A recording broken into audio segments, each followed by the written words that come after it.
కూడా చాలా టెన్షన్. అల్లు అర్జున్ సంబంధించినటువంటి అభిమానులు కూడా ఏం జరగబోతుందని చెప్పేసి కూడా ఎదురు చూశారు. చివరి మూమెంట్కి అల్లు అర్జున్కి బెయిల్ కూడా రావడం జరిగింది. ఏం చెప్తారండి? ఏమండి, ఆల్రెడీ బెయిల్ వచ్చేసింది. కానీ ఒక్కటి మాత్రం ఇట్ ఈస్ వెరీ క్లియర్. ఎందుకంటే ఇలాంటి సంఘటనలో హీరోల మీదకి తీసుకెళ్ళటం అనేది కరెక్ట్ కాదు. హీరోల మీద తీసుకెళ్తే ఎలా ఉంటుందంటే రేపు ఉదయాన ఏ ఫంక్షన్కి రారు, దేనికి రారు. ఇప్పుడు వచ్చేవాళ్ళు కూడా వాళ్ళు పిల్లల్ని వేసుకొని ఆ ఫంక్షన్ లోకి వచ్చి ఆ తొక్కిసలాట్ లోకి వాళ్ళు దూరంగా ఉండొచ్చు కదా.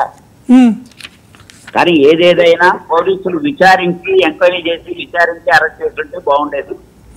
పోలీసులు అత్యుత్సాహం చూపించారని నా ఫీలింగ్. డెఫినెట్ గా దీంట్లో అల్లు అర్జున్ తప్పు ఏమీ లేదు. యా సార్, అంటే పోలీసులు కూడా ఈరోజు చెప్తున్నటువంటి అంశాలు ఇది అల్లు అర్జున్ వచ్చిన తర్వాతనే ఈ విధంగా జరిగింది. ఆ కంప్లైంట్ కాపీలో ఉన్నటువంటి ఆధారంగానే మేము కేసు నమోదు చేశాము, మాకు ఎటువంటి అత్యుత్సాహం అనేది లేదు అనేది కూడా కోర్టు ముందు కూడా చెప్పడం జరిగింది వారు. డెఫినెట్ గా అంతేనండి, అలానే చెప్తారు.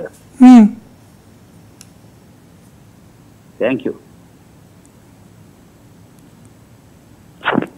సార్.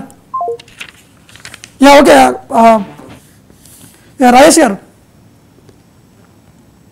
మనం చూస్తున్నామంటే కళ్యాణ్ గారు కూడా చెప్తున్నారు, ఖచ్చితంగా పోలీసులు అత్యుత్సాహంతో ఈ విధంగా చేశారనేది కూడా వారు జరిగినటువంటి పరిణామాలు కూడా చూసి వారు క్లారిటీ కూడా ఇవ్వడం జరిగింది. అంటే రాజేష్ గారు మనం